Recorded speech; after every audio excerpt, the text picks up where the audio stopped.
Hi.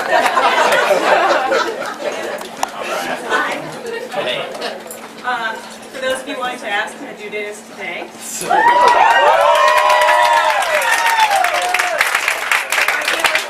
Public speaking induces labor, but I'm just trying whatever. But the story I want to tell happened a while ago, way before I had enough common sense to even think about having a kid. I was in graduate school, studying architecture. I was spending the summer in Guatemala. We had a far too ambitious plan to start an artisanal metal workshop in the course of 12 weeks. About 6 weeks in, we still didn't really have the proper electricity coming to the shop with all the welding goods we had. So, you know, a couple other people working on the project with me, we decided it was time to go to the beach. So, got in the car, we headed down to the Pacific shore. We found a place where we could park the car, get on a little boat, go across about a half-mile little lagoon out onto this sandbar where there was a hotel we could stay in. So let me just describe the hotel a little bit. It's a line of shacks across the beach, up on pilings that are just pointing in every direction you could possibly imagine out of the sand. Tons of them, so I was like, okay, at least they have redundancy in this structure. But really my first thought was, you're fucking kidding me, this thing is not going to last the night.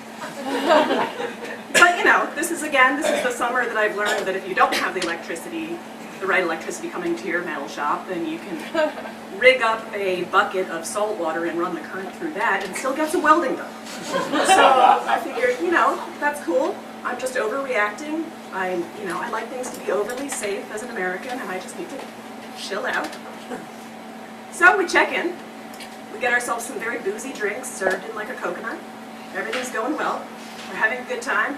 We lay out on the beach for a while. I definitely do walk under the structure and sort of look at it and think, wow, this is really crazy. I take some pictures of it even. Here. I've looked back at them and confirmed my suspicion that it was really crazy. So later we're hanging out in the hotel room, and it's got a little balcony. You know, all the rooms are up on these pilings. So it's all stretched across the beach. I'm on the balcony looking out. It's a beautiful day. It's like perfect blue skies, but the surf is just huge. Like something's going on way out in the Pacific Ocean. So the waves are just getting bigger and bigger. And I noticed that, you know, some of the pilings start to sort of come loose and are drifting out. But then there's like a few guys that work at the hotel that are running out into the surf and grabbing them and pulling them back. And I'm like, okay, you know, that's cool. Like they've got a system for this. Everything's under control. Fine. So then about 10 minutes later, they come and knock on our door and they say, you know, maybe you want to move to one of the little concrete block rooms that's on the other side of the sandbar. And we're like, oh, really? Is there a problem? And they're like, just get your stuff together. So we get our stuff together, and within that next 10 minutes of getting our stuff together, it's like the apocalypse hits.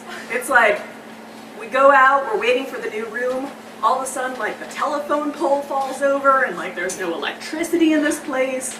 It's gone nuts. So we just decide, you know, instead of a little concrete block room, maybe we'll just get back in your little boat and take it back across the half-mile lagoon and just find some other place to stay. So we do that.